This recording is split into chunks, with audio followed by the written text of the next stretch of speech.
నాతో పాటు ఎవరిని ఎదురుగా వాడే వాళ్ళకి చాలా మంది చెప్తుంటే నేను పట్టించుకోను, కానీ నాకే చెప్పొద్దు అంటాను. అక్కడ ఆ స్టెప్ ఇక్కడ ఈ స్టెప్ అయ్యండి. కాకపోతే ఎక్కువగా ఏం పట్టించుకుంటానంటే, నువ్వు ఈ స్టెప్ వేయకుండా ఇక్కడ వేస్తే బాగుంటుంది, అందుకే నువ్వు ఓడిపోయావు, లేకపోతే అదే నువ్వు తప్పు చేసావు అని అంటారు కదా. దీన్ని ఏమంటారంటే విమర్శ, లేకపోతే నీలో ఉన్న లోపాల గురించి చెప్పటం. ఒక వ్యక్తి అన్నాడు, మన గురించి మనం వినాల్సింది పొగడ్తలు కాదు, విమర్శలు అంట. ఏమన్నారండి? విమర్శలే వినాలి. ఎందుకంటే నువ్వు ప్రయాణిస్తున్నటువంటి ఆ ప్రయాణంలో, ఆ జర్నీ, అది చదువు కావచ్చు, లేకపోతే ఇంకా ఏదైనా కావచ్చు, ఏ మార్గమైనా కావచ్చు, ఒక ఆత్మీయ జీవితం అయినప్పటికీ కూడా మనం వినాల్సిందంటే పొగడ్తలు కాదు, విమర్శలు. విమర్శలు అంటే నీలో ఉన్న లోపాలు నీకు తెలియజేస్తాయి. చాలా మంది వినడానికి ఇష్టపడరు, విమర్శలను ఎవరైనా స్వీకరించడానికి ఇష్టపడరు. అందుకనే వారి జీవితాల్లో ఎక్కువగా ఏం చేసుకోలేరంటే విజయాన్ని సొంతం చేసుకోలేరు. ఒక మాట మీకు జ్ఞాపకం చేస్తాను. దేవుడు కూడా మన జీవితంలో చాలా సార్లు కొంతమంది చేత మనకి ఏం చేస్తాడంటే, కొన్ని ఇచ్చినప్పుడు, లేకపోతే ఆయన మనకి తిరిగి ఇచ్చినప్పుడు, మన జీవితంలో కొన్ని కలగజేసినప్పుడు మనం వాటిని రిసీవ్ చేసుకోలేకపోతాం. ఏం చేసుకోలేకపోతున్నాం అంటే స్వీకరించలేకపోతున్నాం. ఒకసారి మీకు ఆదికాండము 4వ అధ్యాయం మనందరికీ తెలిసినటువంటి చాలా మంచి సుపరిచితున్నటువంటి వార్త భాగం అనుకుంటాం. ఆదికాండం 4వ అధ్యాయం చూస్తే మనకు అక్కడ ఆదాము అవ్వలు కనిపిస్తారు. దేవుడు వారిరుడికి 2 కుమారులు ఇచ్చారు అన్నమాట. మొదటి కుమారుడి పేరండి కయీను, రెండవ కుమారుడి పేరు హేబేలు. ఒకసారి ఆదాము వచ్చినప్పుడు మనం చదువుకుందాం. యెహోవా కయీనుతో, నీకు కోపమేళ, ముఖము చిన్నపుచ్చుకొని ఉన్నావేమి, నీవు సత్క్రియ చేసి ఎడల తలనెత్తుకొనవా, సత్క్రియ చేయని ఎడల వాకిట పాపము చాలండి, వాకిట పాపము పొంచేయండి. ఇక్కడ కయీను హేబేలు మనందరికీ తెలిసినటువంటి చిన్న వాక్య జ్ఞాపకం చేసి ముగిస్తాను. ఇక్కడ చూస్తే కయీను కానుక చేస్తాడు, హేబేలు కూడా కానుక చేస్తాడు. కానీ దేవుడు ఇక్కడ సత్క్రియ చేసిన వ్యక్తిగా హేబేలును దేవుడు ఇక్కడ ఇష్టపడ్డాడు, హేబేలును దేవుడు హెచ్చించాడు. ఈ విషయంలో కయీను, ఒకసారి మనం కయీను యొక్క విషయం జ్ఞాపకం చేస్తాను. ఇక్కడ కయీను ఏం చేశాడంట, ముఖము చిన్నబుచ్చుకున్నాడు. నేనేమంటానంటే, ఒకరు నీ గురించి ఒక విమర్శ చేసినప్పుడు, ఒకరు నీ గురించి ఒక తప్పు చెప్పినప్పుడు, దాన్ని సరిదిద్దుకునే విధంగా నీ మైండ్ సెట్ లేకపోతే, దాన్ని సరిదిద్దుకునే విధంగా నీ యొక్క మనసు లేకపోతే, నీకు లక్ష్యం లేకపోతే, నీ స్వభావం లేకపోతే, ఇక్కడ రాయబడి ఉంది ఏంటంట, వాకిట పాపము పొంచి ఉండేను. దేవుడు డైరెక్ట్ గా కయీనుతో మాట్లాడాడు, డైరెక్ట్ గా దేవుడు కయీనుతో మాట్లాడుతున్నాడు.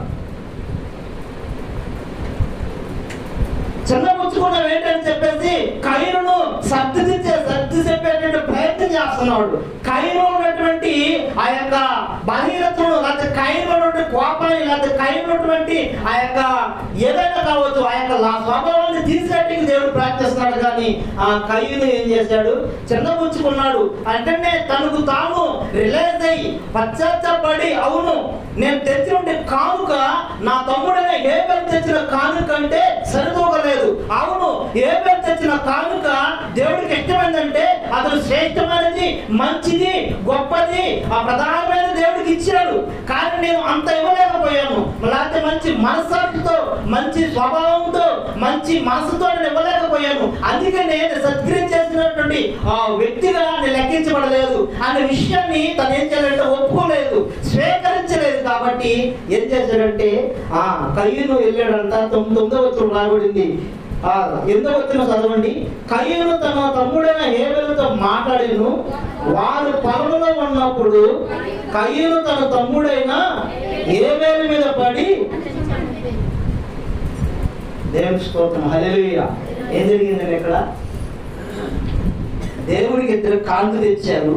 ఆ కానుకల్లో కయీను ఫెయిల్ అయ్యాడు, ఆ ఫెయిల్ అయిన తర్వాత అవును నేను ఫెయిల్ అయ్యాను అని ఒప్పుకున్నట్టయితే, రిలాక్స్ అయినట్లయితే, పశ్చాత్తాపడినట్టయితే ఏ సమస్య ఉండేది కాదు. ఏ సమస్య ఉండేది కాదు.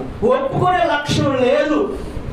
అందుకనే ఏం జరిగిందంటే చివరకు హత్య చేసేంత దూరము కైని వెళ్ళాడు. గమనించండి దేవుడు నాకు ఒక అద్భుతమైన ఆత్మీయ పాఠం నేర్పబోతున్నాడు. ఏంటో పాఠం ఏంటంటే, దేవుడు నీ జీవితంలో ఏదైనా మెసేజ్ చెప్తున్నాడా, ఒక సందేశం చెప్తున్నాడా, అది వ్యక్తుల ద్వారా కావచ్చు, లేకపోతే జీవితంలో జరిగేటువంటి సంఘటన ద్వారా కావచ్చు. ఒక వాటర్ ఫెయిల్ అవ్వచ్చు, ఒకసారి అనుకోకుండా దెబ్బ తినవచ్చు, ఒకసారి నిందపడవచ్చు. దేవుడు నీతిగా మాట్లాడుతున్నాడు, దాన్ని స్వీకరించు. నువ్వు పశ్చాత్తాపడు. అవును నేను తప్పు చేస్తే ఒప్పుకో. ప్రభువా నేను తప్పు చేస్తానని చెప్పేసి ప్రభు ఎంతో దగ్గరికి వెళ్ళి పాదాల్లో పడు ఒప్పుకో. నువ్వు కనుక ఒప్పుకోకపోతే దేవుడు మనకు సెలవిస్తుంది, నీ వాకిట పాపము పొంచి ఉంటుంది. అది అక్కడితో ఆగదు. అంతకంటే పెద్ద తప్పు చేసేదాకా నేను నడిపించింది, నీ ఆలోచన నడిపించింది, నీలో ఉన్నటువంటి అన్ని లక్షణాలు ఒకటయ్యి దేవునికి దూరంగా పాపానికి దగ్గరగా వెళ్ళిపోతావు. కారణం ఏంటంటే నువ్వు ఒప్పుకోలేదు, నువ్వు రిసీవ్ చేసుకోలేకపోతున్నావు. ఈరోజు నిజంగా నువ్వు దేవుని బిడ్డగా, దేవుని కుమార్తెగా, దేవుని కుమారుడుగా ఉండాలి అనుకోని వస్తే దేవుడు నీకు ఎటువంటి పాఠం నేర్పనే, అది బాధ కావచ్చు, నింద కావచ్చు, శ్రమ కావచ్చు, ఎలాంటిదైనా కానీ స్వీకరించే ధైర్యము, స్వీకరించే మనసు, స్వీకరించేటువంటి ఆత్మవిశ్వాసము నీలో లేకపోతే నువ్వేమైపోతావంటే ఇంకా అంతకు మించి పాపాలు చేసేటువంటి వ్యక్తిగా నువ్వు మారిపోతావు. చాలా గొప్ప వాక్యము, ఆ పెద్ద వాక్యం ఉంది. కానీ తర్వాత చూస్తే విశ్రాంతి యోధ కూడా దేవుడు తనకు చెప్పాడు. యోహాను సువార్త 11వ అధ్యాయంలో చదవనవసరం కానీ అప్పటికి ఏదో ఆగలేదు. మరలా వెళ్ళి ఆ ప్రధాన యాజకుడికి వెళ్ళి బ్యానర్ తెరుచుకొని దేవుణ్ణి యేసు ప్రభువు నమ్మేయడానికి సిద్ధపడ్డాడు. కానీ అక్కడ కూడా ఒప్పుకోలా. దేవుడు అడిగినప్పుడు అవును ప్రభువా నేనే అప్పగించబోతున్నానని యోధ ఒప్పుకున్నాడు అంటే ఒప్పుకోలా. చివరికి ఏమైందంటే ఎక్కడికి వెళ్ళాడు? మరలా యేసు ప్రభువు అప్పచెప్పడానికి వెళ్ళాడు. ఏమైనా సాధించాడంటే 23 నాణాలు తీసుకొచ్చి, ఆ 33 నాణాలు తీసుకొచ్చి నేల పడేసి ఊడిపెట్టుకున్నాడు. సంసోను చూడండి, తన తప్పు చేశాడు, శిక్ష అనిపిస్తున్నాడు, శిక్ష సమయంలో దేవుని ప్రార్థన చేశాడు, తన తప్పును తను ఒప్పుకున్నాడు. ప్రభువా నన్ను క్షమించి ఒక్కసారి నాకు బలం ఇవ్వు అని దేవుడు ప్రార్థన చేశాడు, ఒప్పుకున్నాడు. కాబట్టి ఆ సంసోనికి మరలా దేవుడు బలాన్ని ఇచ్చాడు.